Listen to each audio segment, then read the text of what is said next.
दोस्तों, क्या हो अगर आप अपने हॉलीडेज मनाने के लिए कहीं जा रहे हो और तभी वो प्लेन क्रैश हो जाए, जिस वजह से आप सीधा जाकर गिरते हैं खतरनाक जंगल में जो चारों तरफ से कुछ खतरनाक जीवों से घिरा हुआ है। तो कहानी शुरू होती है कैलनॉन बैंक से, जहां पर हम एक रॉबरी होते हुए देखते हैं। ये चोरी 4 दोस्त मिलकर कर रहे थे जो बड़ी चालाकी से पैसों को लेकर फरार हो जाते हैं। जिसके बाद हम एयरपोर्ट का सीन देखते हैं और यहाँ हमारी मुलाकात होती है मिया नाम की एयर हॉस्टेस से। उसके बॉयफ्रेंड ने उसे एक लाइटर गिफ्ट किया, जिसे पाकर वो उसे कॉल करती है और फिर दोनों कुछ दिनों बाद एक हॉलीडे प्लान करने का डिसाइड करते हैं। इसी दौरान मिया की कलीग आकर उसे ज्वाइन करती है और तभी हम एयरपोर्ट पर उन्हीं 4 रॉबर्स को देखते हैं जिन्होंने अपना पूरा होलिया बदल लिया था। ये असल में उसी फ्लाइट से सैन क्रास्टो जा रहे हैं जिसमें मिया और जूली भी मौजूद है। लेकिन उन्हें उस फ्लाइट में जितने भी लोग बैठे हैं उन्हें इस बात का जरा भी अंदाजा नहीं है कि असल में ये लोग कौन है। आपको भी नहीं पता, कोई नहीं, कुछ ही देर में सब कुछ पता चल जाएगा। अब फ्लाइट टेक ऑफ करती है और पायलट को कॉफी सर्व की जाती है, जिसके बाद मिया और जूली सारे पैसेंजर को भी ड्रिंक सर्व करते हैं। और तभी सॉल्ट नाम का बंदा जो उन्हीं 4 में से था वो जाकर वॉशरूम में स्मोक करने लगता है, जो कि मिया को पता चल जाता है। जिसके लिए वो उसे बहुत सुनाती है और कहती है कि तुम्हारी इस हरकत की वजह से प्लेन में जितने भी लोग बैठे हैं उनकी जान खतरे में आ सकती है। लेकिन सॉल्ट माफी मांगने की बजाय उल्टा उसे ही सुनाने लगता है, जिससे कि मिया वहां से चली जाती है। उधर एयरपोर्ट अथॉरिटी से पायलट को पता चलता है कि आगे जाकर मौसम बहुत खराब होने वाला है, इसलिए उनके लिए बेहतर होगा कि वो आगे ना जाए और प्लेन को वापस मोड़ ले। अब पायलट मिया को बुलाकर प्लेन में अनाउंसमेंट करने को बोलता है कि वो जाकर सभी को ये बता दे कि अब हम वापस जा रहे हैं क्योंकि मौसम बहुत खराब है। लेकिन यहाँ इन 4 रॉबर्स को तो जल्दी से सैन क्रास्टो पहुंचना था, इसलिए जॉन जो कि इनका हेड होता है वो अपने साथियों को इशारा करता है। जिसके बाद वो फौरन खड़े होकर सारे पैसेंजर और उस प्लेन को बंदी बना लेते हैं, क्योंकि अगर वो वापस गए तो उन्हें पकड़ लिया जाएगा। अब जॉन सीधा कॉकपिट में पहुंचता है और पायलट को धमकी देता है कि सैन क्रास्टो की तरफ चलो। और बाहर फिल और सॉल्ट सारे पैसेंजर को चुप कराने में बिजी थे, लेकिन सभी पैसेंजर डरे हुए थे क्योंकि खराब मौसम की वजह से बहुत टर्बुलेंस हो रही थी और ऊपर से यह प्लेन अगवा कर लिया गया था। इसी चीज में एक लेडी बहुत चिल्ला रही थी और फिलिप उसे चुप रहने को बोलता है, लेकिन वो नहीं मानती। तो कोई चारा ना होने की वजह से वो उसे मार देता है, जिससे सभी लोग और ज्यादा डर जाते हैं। उधर कॉकपिट में गोली की आवाज सुनकर जॉन थोड़ा घबरा जाता है कि कुछ गड़बड़ तो नहीं हो गई है, और इसी का फायदा पायलट मैक्स उठा लेता है। अब वो उस पर चढ़ जाता है ताकि उसकी बंदूक उसे छीन सके, लेकिन ऐसा हो नहीं पाता और इसी हाथापाई में बंदूक से गोली चल जाती है, जो पहले तो उन्हें लगती है और फिर जाकर प्लेन के कंट्रोल सिस्टम में, जिससे कि उसमें आग लग जाती है और प्लेन डिसबैलेंस होना शुरू हो जाता। दूसरा पायलट बहुत कोशिश करता है कि वो प्लेन को संभाल ले, लेकिन ऐसा हो नहीं पाता है, जिस वजह से उसे उस प्लेन को क्रैश कराना पड़ता है, जो जाकर एक पॉन्ड में गिरता है। अब यहाँ तेज बारिश की वजह से प्लेन में लगी आग तो बुझ जाती है, लेकिन प्लेन के आधे हिस्से में जो भी लोग मौजूद थे वो सभी मारे जाते हैं। लेकिन अभी भी कुछ लोग थे जो जिंदा बचे थे, जिसमें दोनों एयर हॉस्टेस, वो रॉबर्स जिसमें फिल मारा गया था, लेकिन जॉन, जैक और सॉल्ट तीनों भी जिंदा थे। वो उधरते ही सबको फिर से बंदी बना लेते हैं और कहते हैं कि प्लेन में जितनी भी सामान है उन्हें लेकर बाहर आओ, और अगर उन्होंने ऐसा नहीं किया तो वो उन्हें मार देंगे। इसी दौरान हम एक लेडी को देखते हैं जो काफी घायल थी। उसे मिया फर्स्ट एड दे रही थी, इसलिए वो सामान लेने नहीं जाती, पर जॉन को ये बात पसंद नहीं आती, तो वो उस लेडी को जान से मार देता और उसका कहना था कि उसे बीमार लोगों की जरूरत नहीं है। अब इसके बाद वो जेरी, जो कि एक बचा हुआ पायलट था, उसे यहाँ से सैन क्रास्टो पैदल चलने को कहता है, क्योंकि उसे ही रास्ता पता था, पर वो मना कर देता है। वो ऐसे पैदल थोड़ी रास्ता बता सकता है, लेकिन बहुत सुनाने पर वो उसे बताता है कि शायद यहाँ से इनकी मंजिल 50 मील दूर है। तो सभी लोग पहले तो पैसों से भरा बैग उठाते हैं और उसे लेकर चलने लगते हैं, लेकिन तभी अचानक से पास वाले पॉन्ड से एक क्रोकोडाइल जेरी पर हमला कर देता और उसे घसीटते हुए पानी में ले जाता है। अब सभी रॉबर उस पर लगातार गोलियां चलाना शुरू करते हैं, जिससे वो क्रोकोडाइल भी मारा जाता है। लेकिन यही उनसे सबसे बड़ी भूल हो जाती है, उन्हें ऐसा नहीं करना चाहिए था। इनके जाने के बाद हमें पता चलता है कि जिस क्रोकोडाइल को इन्होंने मारा था वो असल में बेबी था, और उसे मारा हुआ देखकर उसके पास उसकी माँ, जो कि उससे कई गुना ज्यादा बड़ी थी, अभी अपना बेटे का बदला जरूर लेगी, लेकिन कैसे ये आपको आगे पता चलेगा। क्या ये तीनों अपने पैसे के साथ सैन क्रास्टो पहुंच पाएंगे या फिर सभी उस क्रोकोडाइल का शिकार बन जाएंगे? इसी सस्पेंस के साथ ये कहानी आगे बढ़ती है। काफी रात होने की वजह से वो लोग एक जगह पर रुककर आराम करने का सोचते हैं, तो जॉन जैक को उन लोगों में नजर रखने को कहता है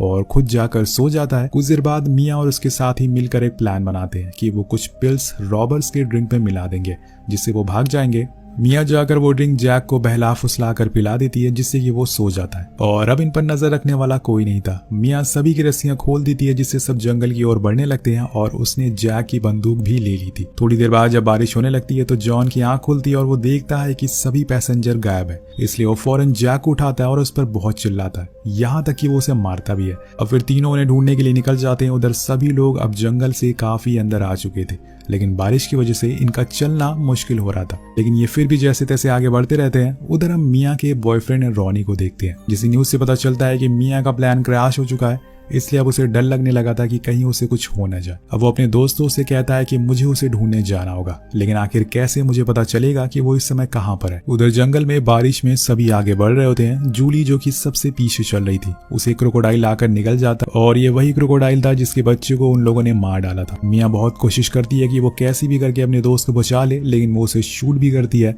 लेकिन वो इतना बड़ा था कि उस पर गोलियों का असर ही नहीं हो रहा था। कुछ लोग जूली को ऐसी मरते हुए देखकर बहुत डर जाते हैं, इसलिए वो वापस वहीं भागने लगते हैं जहां से आए थे। इसी चक्कर में उनकी मुलाकात फिर से उसी रॉबर से होती है और अब ये सभी फिर से उनके चंगुल में आ चुके हैं। वो एक बार फिर से अपने सामान को इनसे उठवाता है और आगे बढ़ने को कहता है। मिया उन्हें जूली की मौत और उस क्रोकोडाइल के बारे में बताने की कोशिश करती है, लेकिन वो उसकी एक बात सुनने को राजी नहीं थे और बस उन्हें मारते रहते हैं। और खासकर जॉन तो कुछ ज्यादा ही गुस्से में था। वहीं दूसरी ओर रॉनी, जो अपने दोस्त वॉर्नर के साथ अब उसी ब्लैक बॉक्स को ट्रैक कर रहा था जो उनके प्लेन में लगा हुआ था, जिसे शायद उसे अपनी गर्लफ्रेंड मिल जाए। वो हेलीकॉप्टर से उस जगह का हर एक कोने को छान डालता है, लेकिन वो कहीं भी दिखाई नहीं देती। जिसके बाद वॉर्नर एक सुनसान जगह हेलीकॉप्टर को लैंड करवाता है, जहाँ पे उन्हें एक बोट भी मिलती है जिस पर बैठकर वो मिया को ढूंढने के लिए निकल जाते हैं। वहीं दूसरी ओर जॉन अभी भी उन लोगों से अपना बैग उठवा रहा था। उन्हें समझाने की बहुत कोशिश करते हैं कि जिस क्रोकोडाइल को उन्हें रात में देखा था वो बहुत ही ज्यादा बड़ा है, इसलिए उन्हें अब यहाँ से घर जाना चाहिए या फिर किसी से मदद लेनी चाहिए। अगर वो ऐसे ही आगे बढ़ते रहे तो एक एक करके सभी मारे जाएंगे।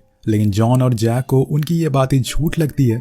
उन्हें लगता है कि शायद वो उन्हें बेवकूफ बनाने की कोशिश कर रहे हैं। सीन कट होकर पहुंचता है रॉनी पर, जिसे ट्रैकर में एक जगह मिल गई थी, जिससे थोड़ी ही दूर पर क्रैश हुआ प्लेन भी मौजूद था। इसलिए वो और वार्नर बोर्ड को छोड़कर पैदल ही आगे का सफर तय करते हैं। कुछ देर बाद रॉनी को वही लाइटर मिलता है जिससे उसने मिया को गिफ्ट करा था, जिसे देखकर वो समझ जाता है कि वो कहीं आसपास ही और वो जिंदा भी है। लेकिन तभी अचानक से वही क्रोकोडाइल उनके सामने दस्तक देता है, जिसे देखकर वो कांपने लगते हैं। अब वार्नर उस पर गोलियां चलाना शुरू करता है, जिससे कि इन्हें भागने का कुछ टाइम मिल जाता है। ये अपनी पतलून उठाकर भागना शुरू करते हैं, लेकिन वो तो इनके पीछे हाथ धोकर पड़ चुका था और इसी चक्कर में वो दोनों अलग हो जाते हैं। रॉनी तो बोट तक पहुंच जाता है, लेकिन वार्नर नहीं आता, तो उसे आवाज लगाता है और उसकी आवाज सुनकर वो भी वहां तक पहुंच जाता है, जिससे कि वो फौरन बोट लेकर वहां से निकल जाते हैं। तो देखा आपने, ये गर्लफ्रेंड को छोड़कर ये भाग गया, क्या आशिक बनेगा ये। लेकिन कुछ देर बाद हम देखते हैं कि वो वहीं पहुंच जाता है जहां पर मिया रॉनी को देख लेती है और बहुत ही खुश होती है।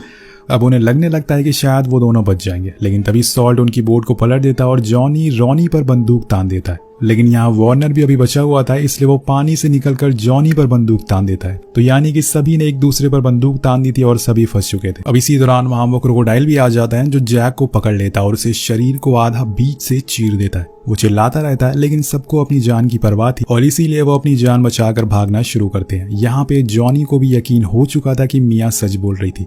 वो लोग लेक में बने एक पुराने से घर में घुस जाते हैं, जहाँ पर एक बार जॉनी और मैक्सी उन सारे लोगों को बंदूक के निशाने पर ले लेता है और उधर एक आदमी क्रोकोडाइल को चिढ़ाने लगता है कि देख बेटा, अब मैं ऊपर आ गया हूँ तो यहाँ पर कैसे आ सकता है। लेकिन वो शायद आज किसी को आखिरी बार गाली दे रहा था, क्योंकि अगले ही पल वो क्रोकोडाइल आकर उसे दबोच लेता है और उसकी भी जान चली जाती है। उधर अंदर सभी लोग बात कर रहे होते हैं कि आखिर ये क्रोकोडाइल इतना बड़ा कैसे हो गया है और इसके ऊपर किसी भी तरह का वार असर क्यों नहीं कर रहा है। तब वार्नर उन्हें एक फ्लैशबैक स्टोरी बताता है, जो आपको पार्ट 2 में देखने को मिलेगी, जिसमें आपको पूरी तरीके से पता चल जाएगा कि ये क्रोकोडाइल असल में इतना बड़ा कैसे हो गया और ये भी यहाँ पर कैसे आया। वेल, यहाँ पर वार्नर सभी से कहता है कि अगर तुम लोग चाहो तो मैं तुम्हें अपने हेलीकॉप्टर से यहाँ से घर ले जा सकता हूँ, लेकिन उसके लिए तुम्हें मुझे कुछ पैसे देने होंगे। अब जान के आगे पैसों की क्या कीमत थी वो सभी मान जाते हैं। जिसके बाद वो मैक्स और एक लड़की को बोट लाने को कहता है और मिया को वो सारे बैग्स रखने को कहता है जिसमें पैसे भरे थे, जो कि वो ले आती है। लेकिन तभी उसके पीछे वो क्रोकोडाइल भी आ जाता है और उस घर के एक हिस्से को तोड़ देता है। इस वजह से वहां पर पानी आ गया था और उसे तैरने में आसानी हो गई थी,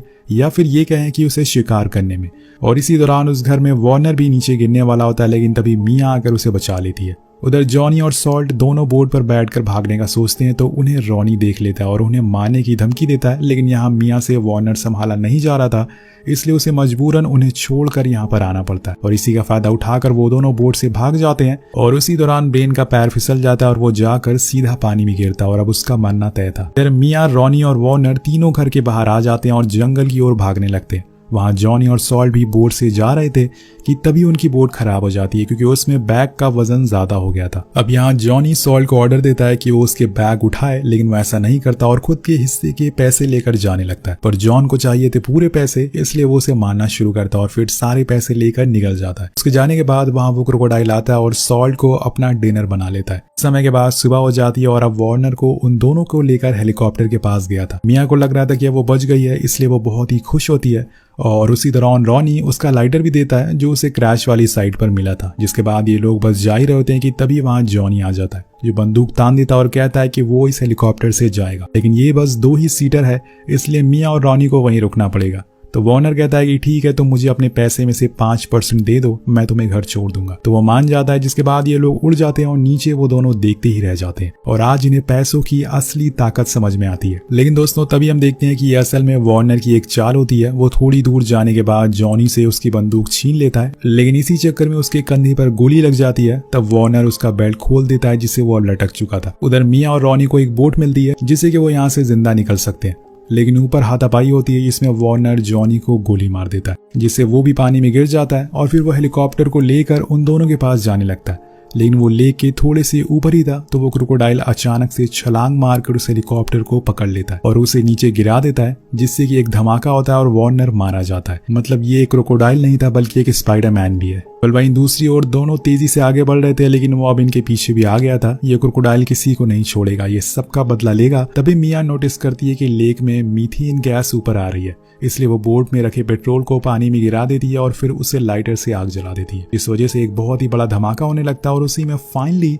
वो क्रोकोडाइल भी मारा जाता है। कुछ ही देर बाद उन्हें वो ब्लैक बॉक्स भी मिल जाता है जिसे लेकर वो वापस घर लौट आते हैं। आज भी हम देखते हैं कि मिया को उस दिन के बुरे सपने आते हैं, लेकिन क्या पता ये बस एक सपना ना हो बल्कि हकीकत हो। आपको क्या लगता है, क्या लेक के नीचे किसी तरह की फैक्ट्री या फिर कोई बेसमेंट है जिसमें से वो मीथेन गैस आ रही थी, या फिर नीचे किसी तरह का एक्सपेरिमेंट हुआ था जिसकी वजह से ये क्रोकोडाइल इतने बड़े हो गए थे? ये सभी चीजें आपको पार्ट 2 में जानने को मिलेगी, जिसके लिए आपको नीचे लिखना होगा पार्ट 2। वेल यही कहानी खत्म होती है। मिलते हैं आपसे अगली वीडियो में। Thank you so much watching. Piece.